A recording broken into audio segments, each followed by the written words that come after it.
esta mañana. Ayúdanos a experimentar la verdad por medio del amor y la misericordia del mensaje. Enséñanos a abrir los ojos más allá de la religión o de los dogmas de fe con los que hemos sido creados.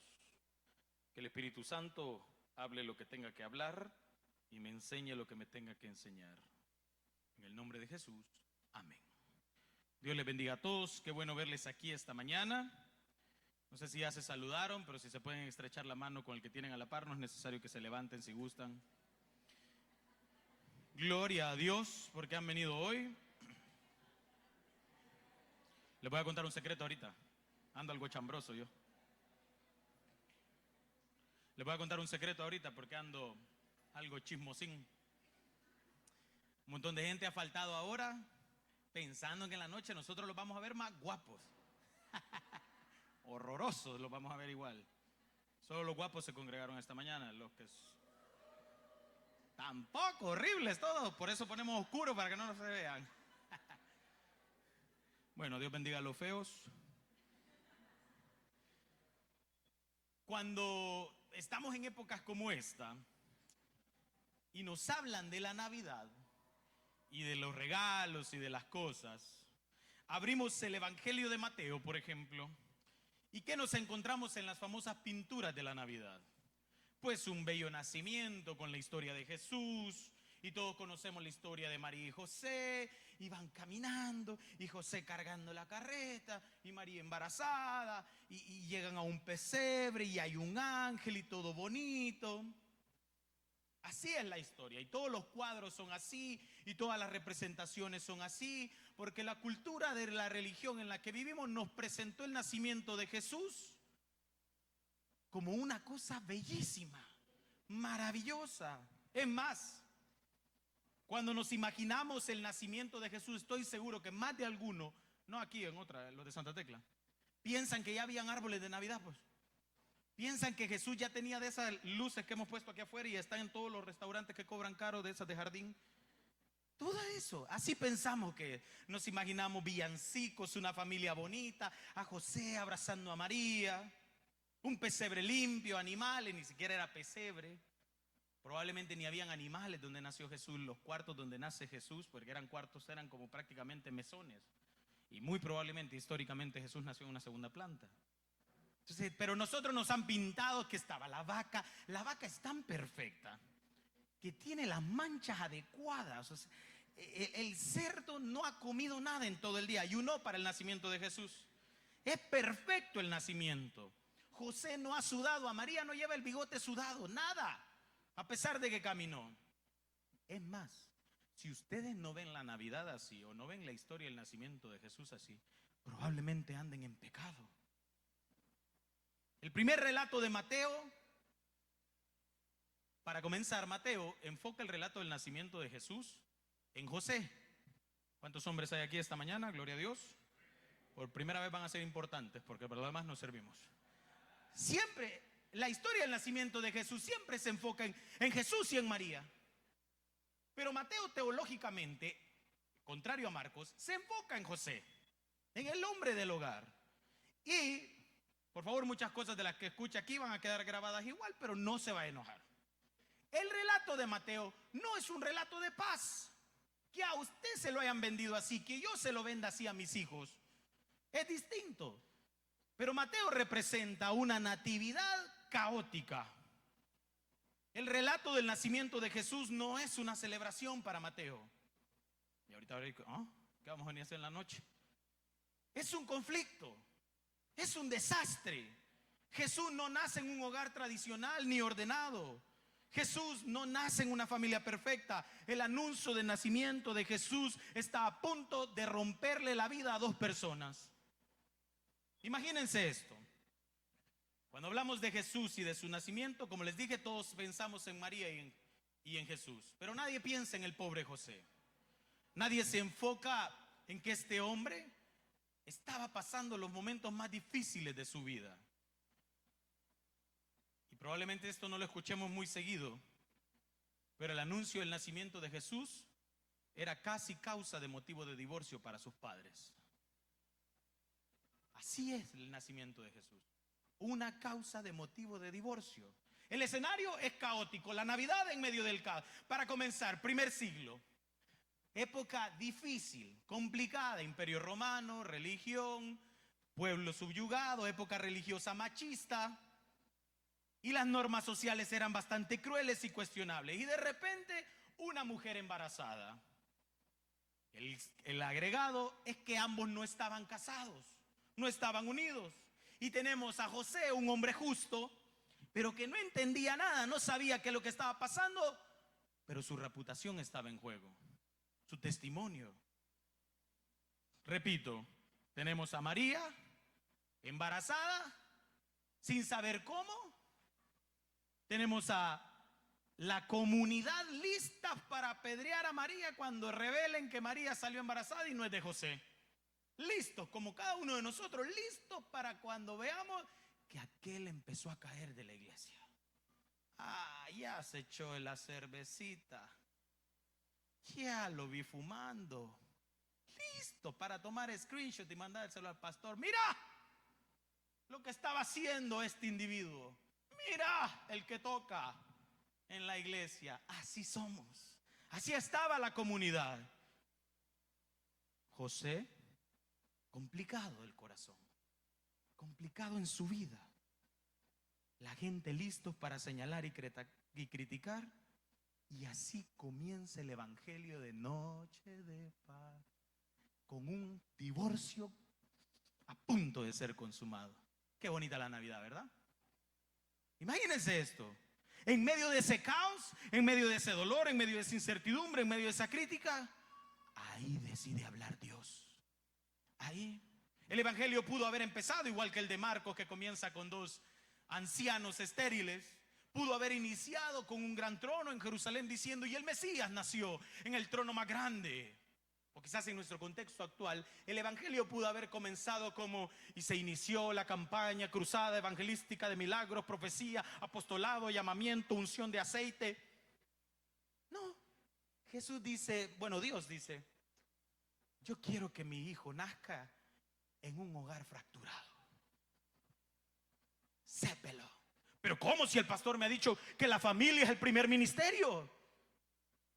Sí, el primer ministerio que está a punto de quebrarse. Así comienza el evangelio, en medio de ese caos, en medio de ese dolor, porque Dios no entra al mundo en orden. Dios entra al mundo cuando el mundo está en caos, cuando tu vida está hecha a pedazos. No esperes que esta mañana el mensaje sea para que grites en victoria, en bendición, sino en derrota.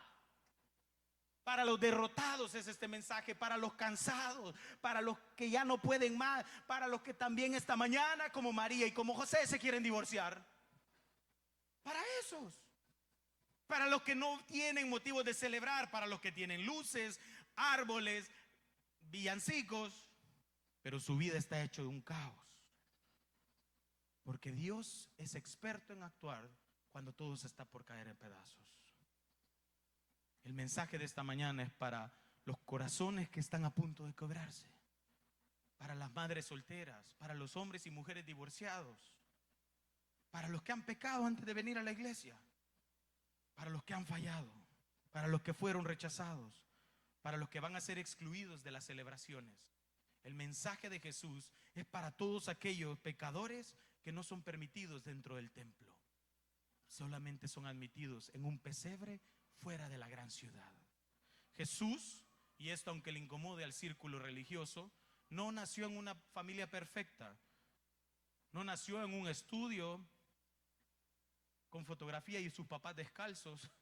Perdón. Me dan cringe a mí, de verdad. No nació con María viéndole, wow. Nació con José viéndole y dice: ¿y de quién es este? Si yo soy blanco y este me salió Black and Decker, ¿de quién es? Jesús nace en un hogar que está a punto de tirarlo todo a la basura. Jesús nació en la crisis. Y ojalá el Mesías nazca en tu corazón esta mañana, en medio de tu crisis, en medio de tu dolor. El nacimiento de Jesucristo, Mateo 1:18, fue así, describe Mateo. Estando desposada María, su madre, con José, antes de que se juntasen, el griego de juntasen dice o significa que no habían tenido relaciones sexuales, se halló que había concebido del Espíritu Santo. Ahora, nosotros leemos Mateo, lo voy a hacer como un ejemplo didáctico. Mateo es escrito, digamos, si usted se pone sus ojos, la escritura de Mateo, la historia, el que le escribe la ve desde sus ojos hacia adelante. Nosotros la vemos desde arriba. ¿Por qué les digo esto? Porque aquí dice, se halló que había concebido el Espíritu Santo. José no sabía eso. O sea, no crean que José iba descubriendo la historia así como nosotros la leemos. José solo la vio embarazada, vio que el ombligo le estalló y dijo, ¿qué onda aquí? José no dijo, a José nadie le había dicho nada a este momento. Todo lo que va a hacer José a partir de este momento lo hace por las convicciones y la fe en su corazón, no porque nadie le haya dicho algo. Y eso es importante entenderlo. Aquí ya tenemos problemas. Escena incómoda. Hay un embarazo que no se puede explicar. José jamás había tocado a María. Es una situación crítica socialmente. María está expuesta a ser señalada y repudiada por la sociedad. José, nadie piensa en José, pero José está a punto de ser visto como una burla, como un engañado. Su hogar está a punto de quebrarse. Y hay un detalle que yo tiendo teológicamente a imaginar. Y es que nadie piensa en que José estaba enamorado. ¿Cuántos están enamorados aquí? Esposo, levante la mano, si no, no cenan. Bueno, los demás, Dios les ayude. José estaba enamorado.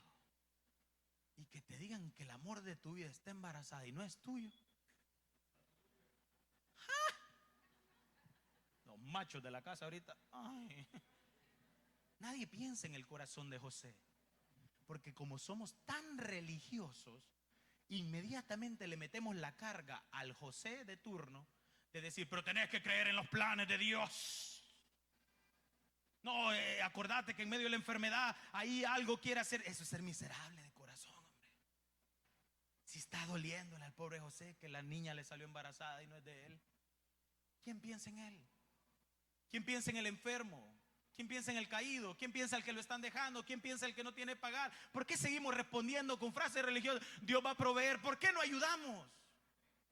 ¿Por qué seguimos con la apatía religiosa desde los púlpitos, desde las doctrinas, desde la soberbia espiritual de decirle al enfermo, no se preocupe, va a ver a Dios o algo va a pasar, cuando sabes que quizás no va a salir de ahí? Mentimos para defender la imagen de Dios cuando quizás lo único que Dios quiere es que llores con ese enfermo que se va a morir. Llegamos a los funerales y le decimos, Dios quiso llevarse a tu hermano. ¿Qué estupidez le decís a la familia? Le estás diciendo que Dios quiso matarle un hijo a su mamá. Ese es el Dios que predicáis. Yo no lo conozco así. ¿Saben por qué? Porque Jesús lloró. Y cuando llega Jesús donde Lázaro y abre esa tumba, Jesús no dice, María, es que Dios te quiere enseñar algo, es la voluntad de Dios. Dejemos de decir esa frase en cada funeral. Una vez Moisés lo hizo en el funeral de una líder de esta iglesia hace 2 años y me voló la cabeza y dije, ¿qué le está diciendo a la familia? ¿Cómo le dice? Porque Moisés le dijo, yo no creo si Dios quiso llevarse a tu hermana. Los religiosos ahí, ¿qué dice este hombre? Que la soberanía de Dios. Y yo dije, este loco tiene algo de razón. Porque si Dios se hubiera querido llevar a Lázaro, ni Jesús le hubiera podido impedir. ¿Y qué le dijo Jesús a Lázaro? Levántate y ven fuera. Pero no tenemos empatía, tenemos religión y vemos a José y le decimos a José, aguantá, es el plan de Dios. Aguantá, es el proceso. Y no entendemos el corazón doliente de un hombre enamorado cuya esposa ha sido embarazada por quién sabe quién. Por eso nunca juzguen al que se quiere divorciar por una infidelidad. Y nunca juzguen al que perdona una infidelidad. Porque el luto es bien personal. El dolor es bien personal. Y nadie tiene derecho a emitir opiniones religiosas por encima del dolor de otro. Nadie. Solo ustedes saben lo que están pasando en sus corazones. Ni un pastor, ni un líder, ni una pastora, sacerdotisa, profeta, chamán. Nadie te puede decir cómo vivir tu dolor. Si querés pasar encerrado 1 año entero porque perdiste el amor de tu vida, encerrate. ¿Y quién te va a ir a sacar de ahí con? No, hermano, tienes que tener la fuerza. Claro, que te dejen a vos. Que te embaracen a la mujer a vos. Yo, si hubiera sido José y alguien me viene, un pastor, y me dice, no, hermano, tiene que entender los planes de, vaya, ahorita le voy a preñar yo a su mujer. ¡Ja, ja! Y no los planes de Dios, pues. Solo que usted sí va a saber que fui yo. Más al suave el proceso para usted. Yo voy a andar deambulando, comparando voy a andar al niño. Nadie piensa en el corazón de José. La iglesia dejó de ser empática con el dolor. La iglesia comenzó a hacer una sarta de dogmas y de doctrina que no sirven para nadie. Y por eso nos cuesta amar a los necesitados. La Navidad de José y María es un caos. Es un dolor inmenso. Es una realidad que muchos hogares viven. ¿O acaso no conocen parejas que están pero de los pelos ahorita? ¿O ustedes mismos? Es la realidad. Hay que bajarle la fe. Hay que bajarle la espiritualidad. Hay que comenzar a transmitir un evangelio real, que ayuda, que consuela. Jesús nace ahí. Nadie quiere un hogar así. Muchos de aquí venimos de hogares desintegrados.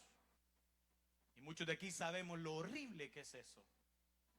Muchos de aquí no tenemos a papá y a mamá juntos. Una de las imágenes que yo más tengo grabadas en mi mente a mis 6 años de edad es ver a mi padre irse de casa. Y yo suplicarle como un niño, papá, no te vayas. Y mi padre, entre cierto tono alcoholizado y un poco emocionado por su decisión, solo me decía, adiós. 7, 8 años no supe, pero ni el apellido de mi papá. No lo volví a ver. Y esa es una de mis imágenes de infancia. Esa es de las que más tengo grabadas. Ver a mi padre, dejar a mamá llorando en la sala y yo salir a la calle a gritarle, papá, no te vayas. ¿Y saben qué hizo papá? Se fue. Luego el viejo volvió, saludos si me ve el viejo y todo lo demás, ya algo gastado el viejo, pero bueno, ya está con mamá. Pero lo recuerdo, nadie quiere que su hijo crezca así. ¿Por qué Dios se le ocurre mandar a Jesús así, en medio del caos? Muchos hoy estamos viviendo una situación crítica, estamos aquí sentados y ni sabemos qué hacer. No sabemos qué responder, ni siquiera sabemos qué celebrar. Vamos a venir a la cena de esta noche de nuestra iglesia, y gloria a Dios por ello, sin saber por qué. A sonreírle a gente que ni siquiera nos pregunta cómo estamos. A comer, a modelar ropa, te fuiste a forzar por comprar algo que cubra la miseria en la que estás viviendo. En lugar de venir esta mañana y decirle al Señor, ayúdame, porque estoy roto, porque estoy cansado, porque estoy agobiado, porque mi matrimonio se cae a pedazos, porque mi intimidad es un caos, porque mis vicios me superan, porque mi orgullo, porque mi soberbia son más grandes que el amor que te tengo, Dios. Y ahí en medio del dolor, en medio de la angustia de esa familia, en medio del caos que se está produciendo entre María y José, y en medio del caos que se produce en nuestras vidas, de corazón les digo que ahí puede nacer el Mesías. Ahí puede nacer Jesús. En tu crisis, en tu dolor, solo ahí vas a lograr ver el poder maravilloso de Cristo en tu vida. Porque Jesús no nace en hogares perfectos. No nace en familias pastorales. No nace en vidas limpias. Jesús no nace donde todo está ordenado. Jesús no nace donde hay casas con Biblias abiertas en el Salmo 91. Jesús no nace en casas donde en la mañana mamá se levanta a poner el mix de Marcos Witt y los hijos se levantan cada uno con un versículo memorizado. Jesús no nace donde el papá es la cabeza del hogar y le dice a la familia, hijos, debemos leer las escrituras. Jesús no nace donde la mamá no comparte quizás algunas afinidades con los demás, pero no los critica, les ayuda. Jesús no nace en la perfección, Jesús no nace en ambientes sanos, Jesús no nace en corazones santos, y aunque te esté picando la piel por todo lo que estás escuchando, Cristo nace en vidas quebradas. Todo el evangelio es una evidencia de ello. Pescadores rechazados, prostitutas en el pozo, infieles, leprosos, ahí nace la gracia. No en los templos, no en el opio, no en las familias perfectas, no en el orden, en el caos. Ahí nace el Mesías. Jesús nace en el corazón de los pecadores que necesitan cambiar y no de los religiosos que cargan a los débiles. Y mientras la religión te diga que sin santidad nadie verá a Dios, esta mañana te digo que en medio de tu crisis no solo le vas a ver, vas a sentir cómo te ayuda, vas a sentir cómo te cambia, vas a sentir cómo el Espíritu Santo de Dios está con vos. El mensaje del nacimiento de Jesús en Mateo rompe con la religiosidad, porque otro enfoque literario y teológico de Mateo es contrastar la religiosidad farisea, saducea o escriba de la época, en general del judaísmo del segundo templo. Cuando se presenta, quiero que entiendan esto.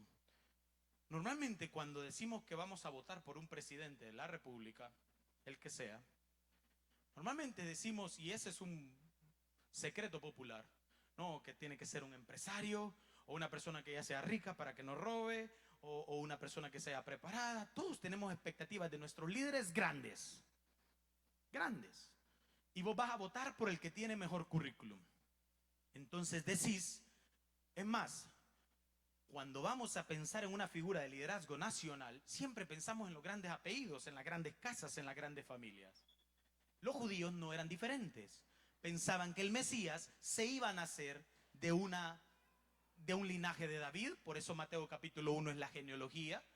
Mateo dice, sí viene del linaje de David, pero no de lo mejor de la familia. Es como esos que tienen apellidos grandes, pero viven allá, que no les dieron nada, pues no les heredaron nada. Los judíos pensaban que Jesús se iba a nacer en medio de Jerusalén, con un trono, ángeles, campanas, fuego, rayos. Y el Evangelio de Mateo le dice a todos esos grandes religiosos que se esperan que nazca un Jesús sobrenatural, que Jesús está naciendo en un pesebre con un montón de problemas y acabado. Entonces los religiosos, no, porque mi Dios no es así, mi Dios es un Dios de victoria, y Jehová Rafa, y le enviará. Y José, María cargando bulto, ni uno de estos religiosos bocones ayudándoles. Y ahí estaba naciendo el Salvador de tu vida y la de la mía. No desprecien a los pequeños, porque de los pequeños se levantan los grandes en el nombre de Dios. No desprecien a los pecadores, no menosprecies a tu hijo, porque ahorita solo pasa encerrado en el cuarto. No menosprecies al hijo de la vecina, porque todo el día pasa escuchando a Bad Bunny. No critiques, porque ese loco que está señalando todos los días por drogadicto, por homosexual, por lo que sea, puede ser el que mañana le esté presentando a Cristo a tus hijos. Y te vas a quedar avergonzado. El mensaje del nacimiento de Jesús rompe la religiosidad, porque todos esperaban un Mesías en un hogar perfecto, en corazones sanos. Y Mateo rompe con esa farsa y les dice, Dios no espera que estés sano para visitarte, Dios te visita para sanarte. Dios no espera que seas perfecto, sino que Él viene a visitarte para perfeccionarte. Dios no espera que... ¿Cuántos, como mi amada esposa, que gracias a Dios no está aquí, está allá afuera, cuando va a llegar visita, le agarra, levanta eso, Carlos, y que no sé, levanta al niño, ándate de la casa? Y te hago yo así, ajá. Carlos, ¿y a qué hora va a venir la gente? A las 10 de la mañana. ¿Y qué hora son? 9:59. Y levanta esto, y ordena esto, y ese aquí, y así.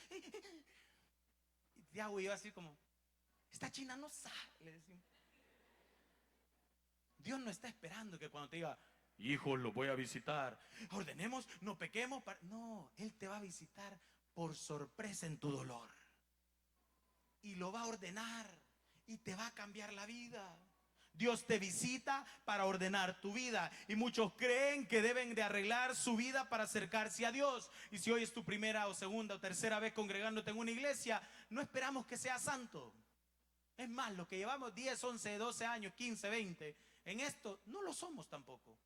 Pecamos. Lo único que sí esperamos y confiamos es en que Dios hace su obra en el día a día en los corazones de todos los que estamos aquí.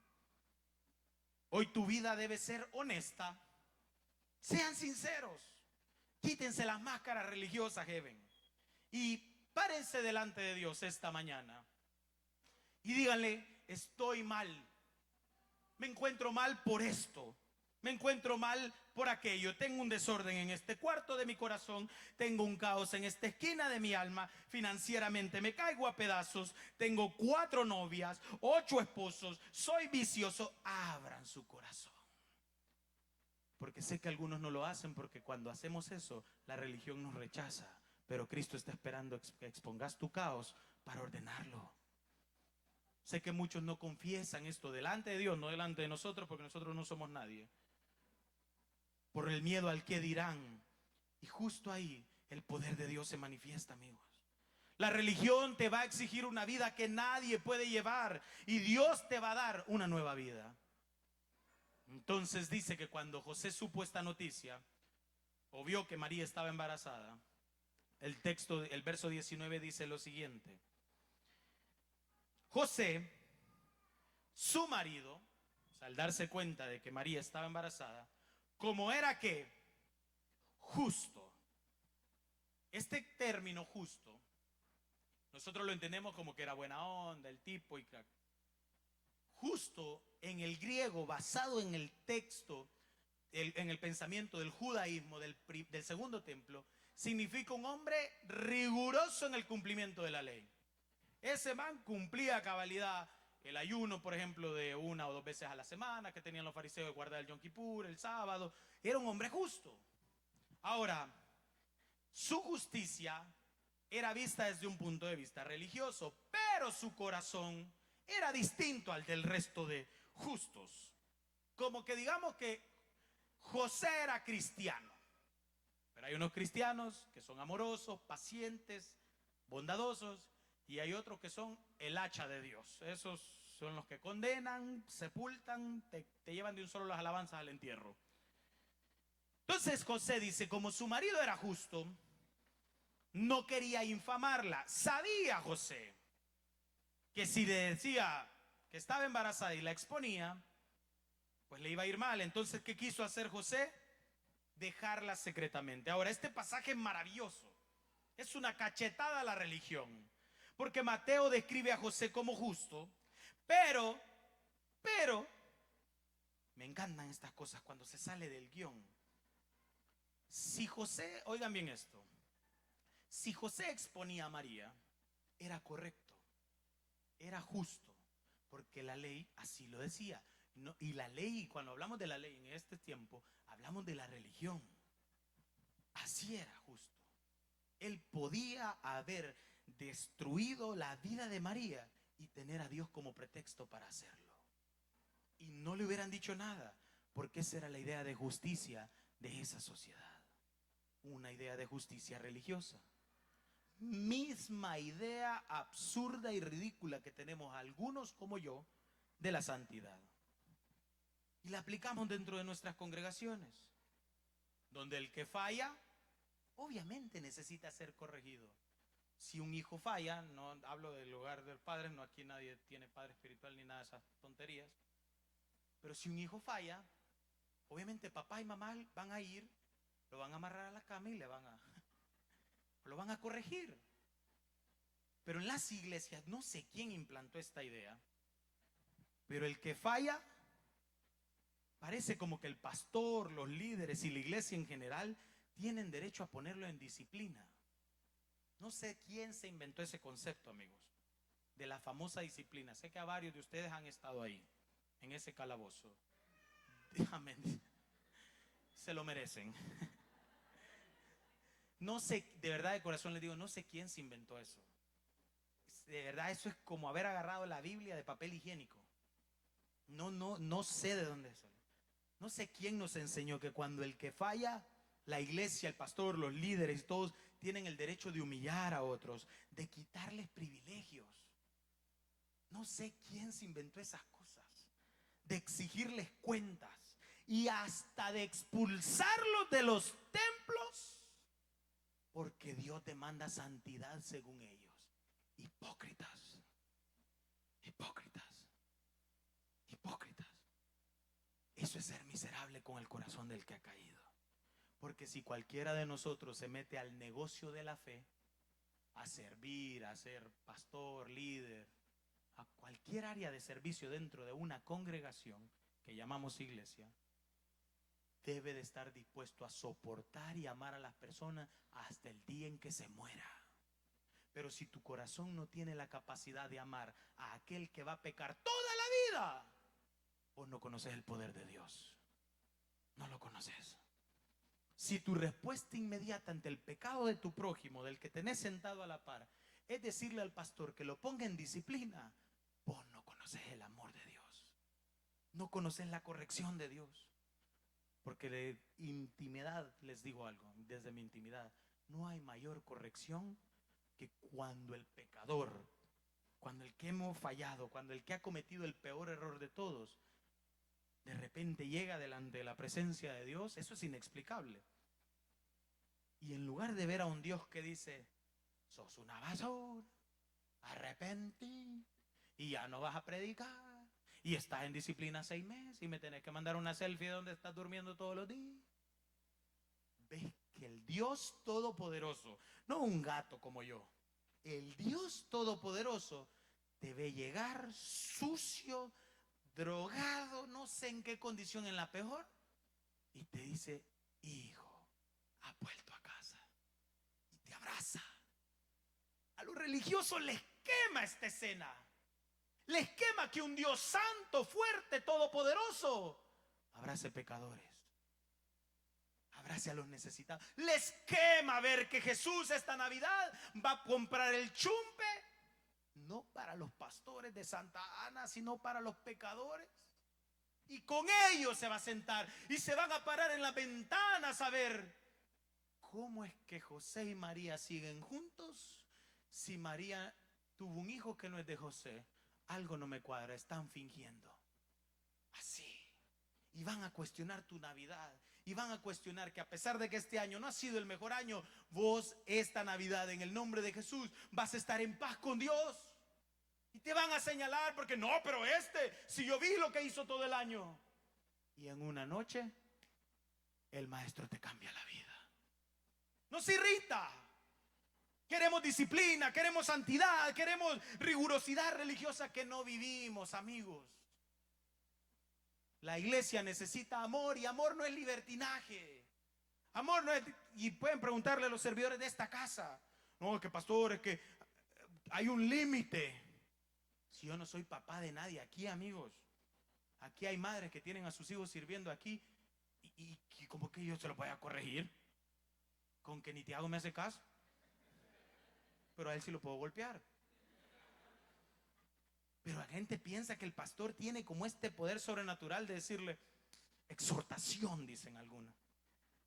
¿Y qué voy a hacer yo si encuentro a cualquiera de ustedes ebrio, pues? ¿Cómo voy a, hermano, ahorita vengo a exhortarte? Yo lo voy a llevar a tomarse un sopón allá donde Mena. Y es la verdad. O dos. No, pero es que mira, a mi mujer la encontré con otro. Yo voy a invitar al otro a la iglesia. ¿Y cómo se te ocurre? Si ese es el basura que anda desintegrando hogares, es el que más necesita a Dios. Pero no, vos querés justicia, querés fuego, querés que el del cielo descienda. Eso le hubiera ocurrido a María si José no hubiera sido justo y Jesús hubiera nacido en medio de una religiosidad perfecta, pero no en los corazones de los necesitados. Eso es lo que la iglesia no entiende y por eso les irrita. Mateo redefine el concepto de justicia, y ya no es aquella justicia cruel, sino que cuando José tenía todo el derecho de exponer a María, José dice, mejor me voy callado y prefiero que se burlen de mí, prefiero que se rían de mí, prefiero que me acusen de loco a mí, antes que destruirle la vida a la mujer que amo. Porque el amor siempre va a estar por encima de cualquier doctrina religiosa. José eligió amar, José eligió proteger, José eligió cargar con la vergüenza social antes de denunciarla y destruirle la vida a María. ¡Ojo! Se los dije antes, José a todo esto no sabía que ese hijo era el Hijo de Dios. Por eso el corazón de José es maravilloso. Porque claro, si a usted le dicen, mire hermano, fíjese que Dios va a embarazar a su esposa. Ah, claro que sí, señor, pasa adelante. A José no le habían dicho nada. A José todavía en ese momento él está en el caos viendo cómo resuelve, y la única opción que se le ocurre es dejar a María en secreto para no humillarla, porque también él le dolía. Pero José elige amar, José elige cuidar. Aunque le digan loco y que estás mintiendo y ¿por qué no ejerces la santidad? José podía hacerlo. Pero amigos, la doctrina solo trata con la conducta de las personas, pero el amor de Dios es el que cambia vidas. La iglesia tiene que dejar de buscar esa justicia religiosa que destruye corazones, ese legalismo que llamamos santidad. Dios no llama a los justos o justos a los que saben condenar gente. ¿Saben a quién Dios llama justo? Al que sabe cuidar, perdonar, amar y proteger a otros. Y esa es la misión de la iglesia. Si tu fe, tu evangelio de 40, 50 años, te hace condenar el pecado ajeno, vos no sos justo, sos un religioso más. Pero si tu fe, tus años de estudio, tu teología, tu doctrina, tu intimidad con Dios te hace amar pecadores y guiarlos a los pies de Cristo para que sean cambiados por Él y para Él, vos sos un discípulo del Señor. La realidad es que muchos tenemos a Dios en nuestra boca, pero no en nuestro corazón. Y no entendemos que la justicia de Dios salva, no condena. Y por eso a algunos esto nos va a irritar, porque queremos ver mal al otro. Queremos ver mal al que no vive la fe como nosotros. Queremos ver mal al que no ayuna como nosotros, como decían los fariseos en Marcos. En Marcos 2, los fariseos e incluso los discípulos de Juan se encuentran ayunando, sobre todo porque ellos tienen una ley en el libro de Levítico que se encuentra por el Yom Kippur, o el día de la expiación. Ese día se ayuna sí o sí. Y los fariseos, como se le llamaban de superhéroes, ayunaban lunes y jueves también por si acaso. Tenían, Lucas 18 dice que ellos tenían una fe piadosa externa. Y de repente le dicen a Jesús: Jesús, ¿por qué tus discípulos no están ayunando como los de los fariseos y como los de Juan el Bautista? Y Jesús les dice: ¿y cómo van a ayunar si yo estoy con ellos? El ayuno era una ley que era buena, porque no digo que era malo. Sí, era correcto. Pero ¿por qué va a seguir el protocolo siendo más importante que el amor de Cristo? Que es correcto que alguien, oigan bien, es correcto que una pareja que descubre a su cónyuge en una infidelidad se divorcien. Sí, es correcto. Está bien. Pero ¿y si la esposa o el esposo deciden perdonar? Eso también es correcto. Eso es justicia. Y ninguno de nosotros tiene el derecho por encima de esa pareja a decirle: no, hiciste mal. Justicia es divorciarse ante los ojos de la religión, pero justicia ante los ojos de Dios es que la mujer o el hombre, cualquiera que haya sido el ofendido, se levante, vea a los ojos a su esposo o a su esposa y le diga: a pesar de lo que todo el mundo religioso esté diciendo, te amo y te perdono, porque sos el amor de mi vida. Justicia es que entre una persona ebria, quizás que predicaba, que servía, y que le digamos: uy, hermano, usted ya no puede predicar por 6 meses. Usted ya no puede tocar. Sí, es justicia. Porque salió embarazada, porque lo encontraron en otra situación y mira, se te quita. Sí, eso puede ser correcto ante los ojos de la Santa Congregación de Heaven Santa Ana. Pero ante los ojos de Dios probablemente, y si la justicia de Dios sea como: vos eras el bolo que vi ayer, vea. ¿A dónde? Depende en qué lado. La morenita, así yo soy. Más adelante te tenemos reservado un asiento en primera fila, porque este servicio es para vos. Pero ¿cómo, pastor? Si Dios es un Dios de orden. El tuyo, porque el mío se manifiesta en el caos, en el desorden, y Él ordena. Y Él levanta vidas, y Él cambia corazones. José se encuentra en esta situación y dice: yo me voy, no le quiero destruir la vida a María. Pero entonces, en esta época donde todos vemos familias perfectas, tenemos que entenderlo y grábenselo en su corazón. Y con esto voy terminando. José ama a María, pero quiere irse. Es humano y no sabe cómo reaccionar, pero tampoco la quiere destruir. Su familia se cae a pedazos y él no sabe qué hacer, no sabe cómo actuar. Esa es la vida real. No ve a ningún pastor acercarse a aconsejarlo, porque sabe que el pastor lo que le va a decir: uy, qué bárbaro, tu mujer ahí, yo que vos aplicara la de levita y déjala. No ve a ninguna iglesia cubriéndolo en amor, porque ¿qué hubiera hecho la iglesia al descubrir el caso? Apedrean a María, la señalan. No ve a nadie acercándose a sus íntimos a decirle: ¿cómo estás? ¿Qué necesitas? En silencio, José, con su corazón destrozado, decide hacer justicia. Su hogar está a punto de ser fracturado, y a punto de separarse, y a punto de divorciarse, y a punto de caerse todo. Y en eso, versículo 20, mientras él pensaba en esto, he aquí un ángel del Señor se le apareció en sueños y le dijo: José, hijo de David. Esto es maravilloso, hermano. De verdad, a mí me conmueve tanto, porque yo me imagino que cada uno de nosotros somos José. En medio de ese dolor, en medio de no saber qué hacer, en medio del diagnóstico malo, en medio del problema con tu familia, en medio de la crisis económica, ahí está la voz de Dios. Y se le aparece y le dice: José, hijo de David, no temas en recibir a tu mujer, porque lo que ella es engendrado del Espíritu Santo es. José no sabía nada, amigos, y aún así decide actuar con amor, con misericordia.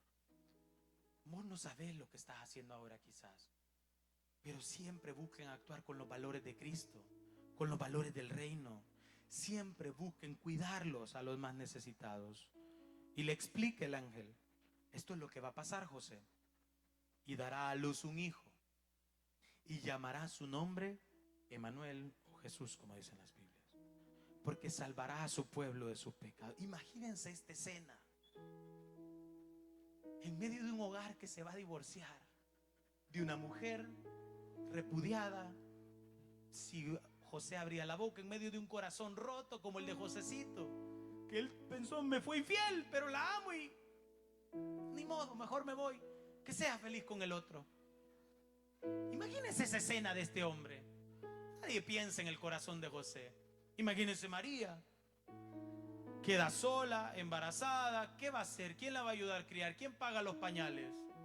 Yo sé que te ha pasado eso, que vos no sabías qué hacer con tu hijo, que a vos también te mintieron y calladito decidiste no exponer al que te mintió, sino tragarte el dolor. Yo sé que también fuiste mamá, quizás muy joven, y el día de hoy no sabes cómo ese gran hijo que tenés creció y está sano y fuerte y tiene todo lo que necesita. No sabes. Yo sé que fuiste José. Yo sé que fuiste María también, que tenían los corazones rotos mientras la religiosidad hablaba de victoria, de ensanchamiento, de avivamiento. José y María, cargando con la vida del Mesías, no sabían qué hacer. Y ahí entró Dios y le dice: de ustedes,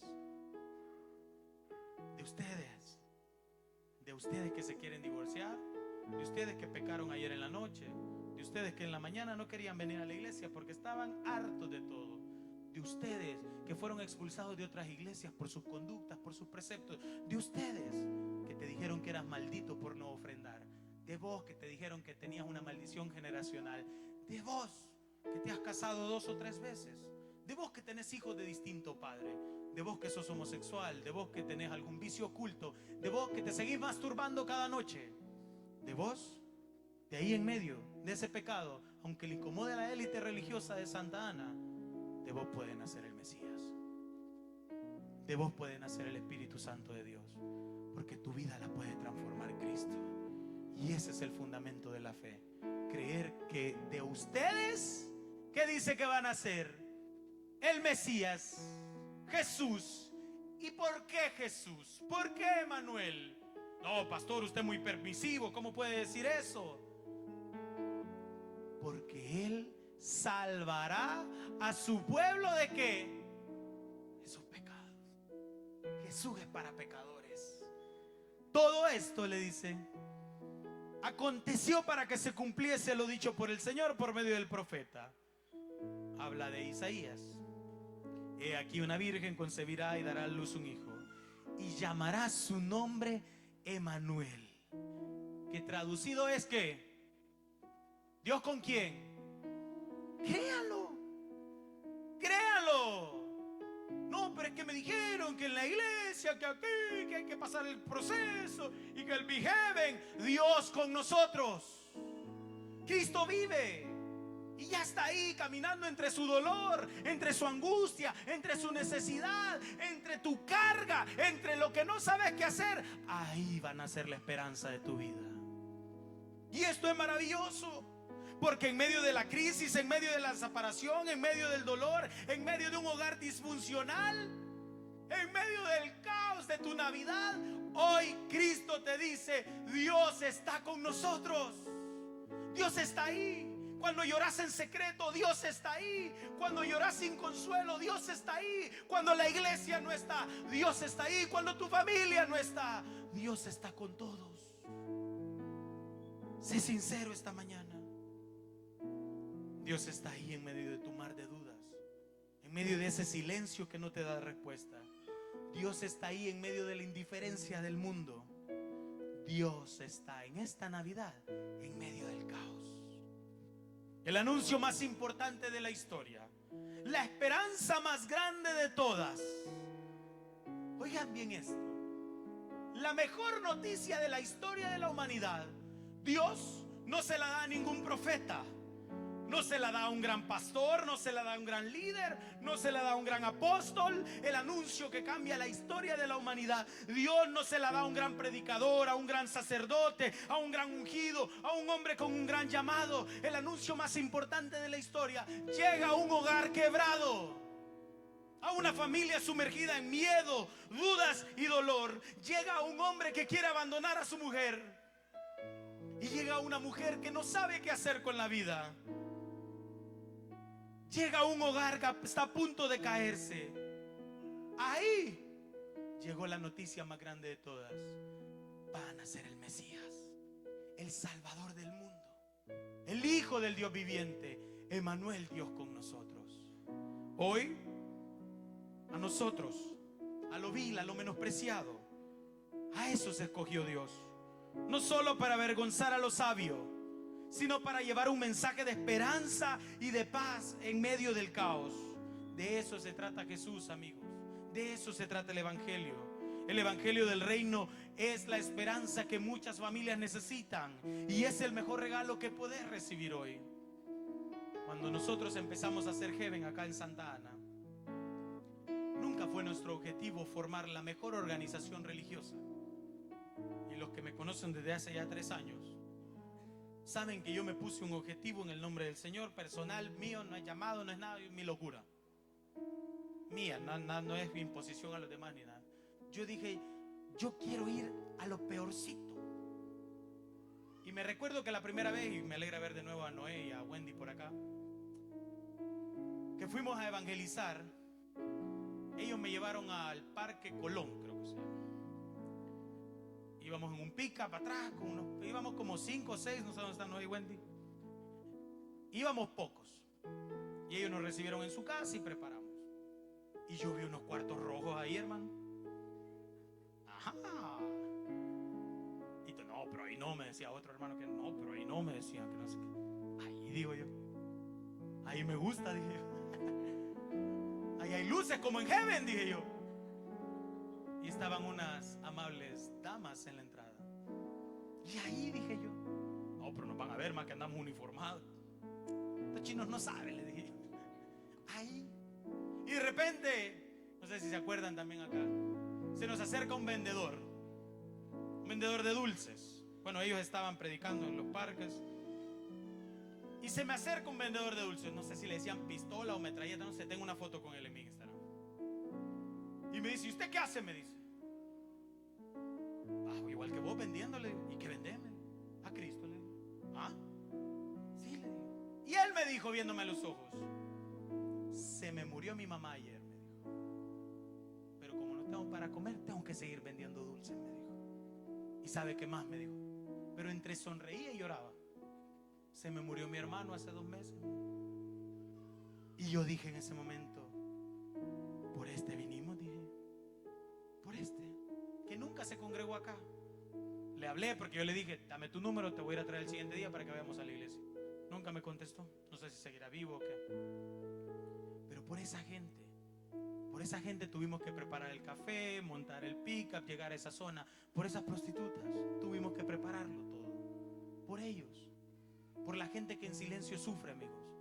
Por la gente que camina a las calles de Santa Ana y no va a salir como nosotros de esta iglesia a prepararse para la cena maravillosa esta noche. Para los que hoy no tienen que cenar, para eso venimos. Para esos. Para los que lloran y sufren en silencio. Ese es el propósito de Heaven. Y discúlpenos si no podemos recibir en este lugar a la élite, a los más grandes, a los mejores apellidos. Pero nosotros, el Señor nos enseñó que las sillas están reservadas para pecadores, para gente que necesita tener un encuentro con Dios. Y a los servidores de esta iglesia, Dios les está capacitando para soportar el señalamiento que José pudo haber aceptado por perdonar a María. Y hay una verdad que es bastante incómoda, y es que Jesús no nació en una familia perfecta. Jesús no nace en el núcleo de un hogar cristiano. Jesús nació en medio de una crisis matrimonial. Jesús nace en un hogar de dudosa reputación. E irrita esto a los fariseos modernos. Pero entiendan, la salvación comienza cuando Dios decide amarnos por encima de todo. Cuando su amor, a pesar de que hemos pecado, nos sigue amando, nos sigue protegiendo, nos sigue cuidando. Y en lugar de juzgarnos, Dios cree y hace su obra en nosotros. Y quiero cerrar repitiéndole o compartiéndole dos cosas importantes muy breves. La primera es una pregunta. ¿Qué clase de justicia estamos teniendo nosotros con los demás? ¿Cómo reaccionas ante el caos de tu prójimo? ¿Cómo reaccionarías si conocieras una pareja como María y José? ¿Qué clase de cristianos somos cuando tu prójimo, tu amigo, vecino, compañero de trabajo está viviendo problemas familiares, económicos? ¿Cómo reaccionas cuando tu prójimo peca? Cuando el que sirve acá arriba peca. ¿Cómo? Yo quiero aprovechar este mensaje para recordarles que nuestra labor no es disciplinar personas. Por lo menos en esta iglesia no es así. Y por lo menos en la Biblia y en el Cristo que conozco por medio de las Escrituras, tampoco fue así. No es dar órdenes, no es mandar ni humillar a otros.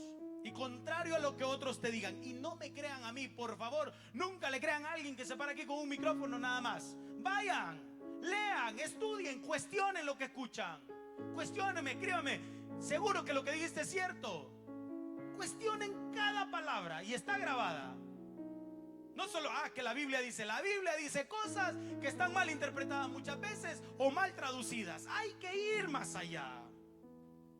Y contrario a todo lo que nos digan, nuestra labor no es meter a la gente en procesos. La única responsabilidad de la iglesia de Cristo es amar, servir y ayudar a otros. Y creer que el Espíritu Santo puede cambiar vidas, puede restaurar corazones, puede proveer milagros financieros, puede ayudar al que está caído, puede quitar vicios. Solo el Espíritu Santo cambia, no una iglesia, no músicos, no un pastor. Y a veces, por culpa de nuestro absurdo concepto de justicia y de santidad, convertimos la iglesia en el peor lugar para un necesitado. Y hay veces que pienso, y una vez lo escribí, que a veces a la gente que está en pecado o necesitada, el peor lugar al que puede llegar es a la iglesia. Porque en la iglesia ya estamos todos listos como batallón de fusilamiento para criticarlo, para ponerle la carga de que cambie su ropa, peine el pelo, y así, haga aquí, pega aquí. Y como lo dije alguna vez, quizás para algunos pecadores es preferirse quedarse en el mundo que venir acá. Yo sí lo creo. Porque es más probable que ese pecador se encuentre con Jesús en las calles que aquí. Porque por mucho tiempo la iglesia, en lugar de sanar corazones, lastimó vidas. En lugar de acercar a la gente al perdón, de ayudarles, de cargarles, de cuidarles, de exponer la misericordia de Dios, lo único que hicimos con la gente fue exponerle normas, tradiciones que solo añadieron amargura al corazón, que solo los afligieron más. Normas que no salvan, normas que Jesús jamás instituyó. Y quizás hoy a la iglesia esta mañana, y probablemente lo repita en la noche, le toque pedir perdón. perdón por tratar mal a los enfermos, por juzgar a los caídos, perdón por ver de menos a los que no ofrendan, perdón por juzgar a los divorciados, perdón por señalar a los que han pecado, perdón. Y a nosotros nos toca pedir perdón a los pecadores, porque hablamos de un Dios que no vivimos. Y ojalá hoy podamos salir de aquí replanteándonos nuestra fe y evaluando qué estamos haciendo con el Cristo que creemos por los demás. Y segundo, esta mañana el mensaje de Jesús es para todos aquellos cuya vida está caótica, donde nadie quiere estar con vos, donde tus amigos te dieron la espalda, donde quizás ni tu familia, ni tus vecinos, ni tu mascota te quiere ya, pues nadie. Este mensaje es para vos donde ya dejaste de creer, es para vos que ya dejaste de confiar, luego de todas las declaraciones perfectas del ángel a José, diciéndole: van a ser Jesús, Emmanuel, Dios con nosotros. Vea lo que hace José, verso 24. Y despertando José del sueño, hizo como el ángel del Señor le había mandado y recibió a su mujer, pero no la conoció hasta que dio a luz a su hijo primogénito y le puso por nombre Jesús. Esta mañana, en medio de ese caos, en medio de ese ruido, solo podés hacer una cosa: escuchar la voz de Dios y despertar. Despertar, sacudite el polvo. Ya no podés seguir tirado en el suelo, ya no podés seguir considerándote víctima. Debes de levantarte, sacudirte el polvo de los problemas y venir a Cristo esta mañana y decirle: Señor, te necesito. José no se quedó nada más escuchando al ángel o diciendo qué bonito sueño tuvo. Se levantó y en contra de todo el dolor de su corazón, en contra de la circunstancia que él sentía, en contra de las dudas que probablemente todavía quedaban, él decidió ir y obedecer la voz de Dios. Obedece, obedece. Si tenés que terminar alguna relación, terminala, obedece. No es la iglesia, es Dios y vos. Esa voz que escuchaste en medio del dolor, en medio de tu caos, esa voz que te dio esperanza, hacele caso. Esa que te está retando a dejar de vivir igual, a dejar ciertas amistades. Porque claro, Dios te ama, su misericordia es grande, pero hay que actuar, hay que despertar, hay que obedecer. No podés seguir sentado esperando que la vida pase así sin más, porque Jesús está por ahí cambiando vidas, sanando heridos. Jesús esta mañana no nos está viendo con desprecio, iglesia. Jesús está preparando una mesa para nosotros, pero hay que pararnos, tomar la silla y sentarnos. No esperes que Jesús te cargue a la silla, tenés que obedecer.